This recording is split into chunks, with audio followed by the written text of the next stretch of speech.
Like Keely, he added with icy sarcasm. Bentley's eyebrows lifted.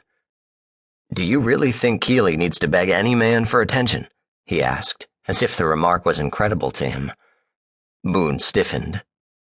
Her social life is not my concern. I'm grateful to you for saving Bailey. We'll know how successful I was in the morning, Bentley replied. Keely, can you get my medical bag for me, please? Yes, sir.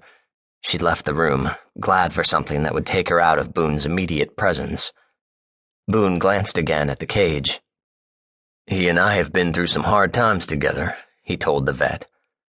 If I'd realized how dangerous his condition was, I'd never have left him. He looked at Bentley. I didn't know the dogs got bloat. Now you do, the vet replied. Most large dogs are at risk for it. What causes it? Bentley shook his head. We don't know. There are half a dozen theories, but no definite answers. What did you do? I excised the dead tissue and tacked his stomach to his backbone, Bentley replied quietly. I'll prescribe a special diet for him. For the next couple of days, of course, he'll get fluids. You'll let me know, Boone added slowly. Bentley recognized the worry in those dark eyes. Of course. Boone turned to Winnie. His eyes were accusing. She grimaced. Now, listen, Keely knows what she's doing, whatever you think, she began defensively. I agreed with her, and I'll take full responsibility for bringing Bailey over here. I'm not complaining, he said. His stern expression lightened. He bent and brushed an affectionate kiss onto Winnie's forehead. Thanks. She smiled, relieved that he wasn't angry. I love old Bailey, too.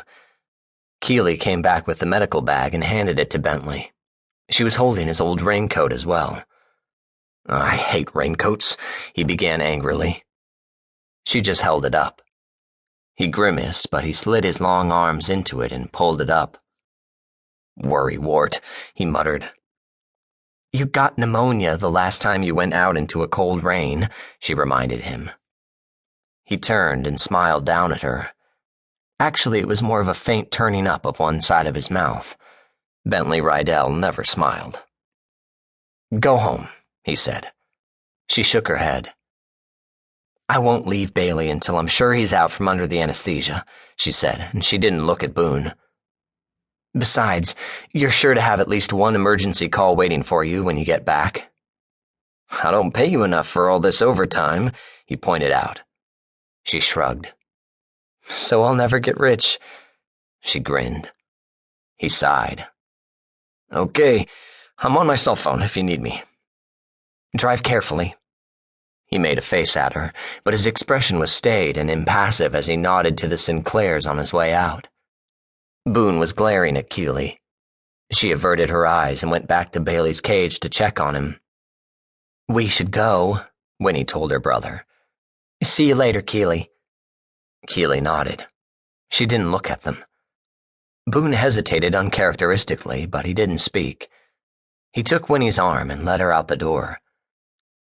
You couldn't even say thanks to Keely for saving Bailey's life, she chided as they paused beside their respective vehicles. He looked down at her coldly in the misty rain. I could sue her for bringing Bailey here without permission. Winnie was shocked. She saved his life. He avoided her gaze. That's beside the point. Let's go. We're getting wet. What about your concert? Winnie asked, and there was a faint bite in her tone. It's not over. I'm going back.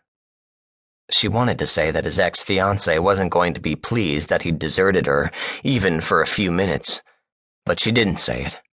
He was obviously out of humor, and it was never wise to push him. Keely stayed with Bailey until he came to and Bentley returned from his call.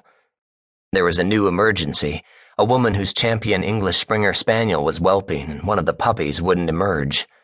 Once again, they had to do an emergency surgery to save mother and child. It was 2 a.m. before they finished, and Keely cleaned up. Now go home, Bentley said gently.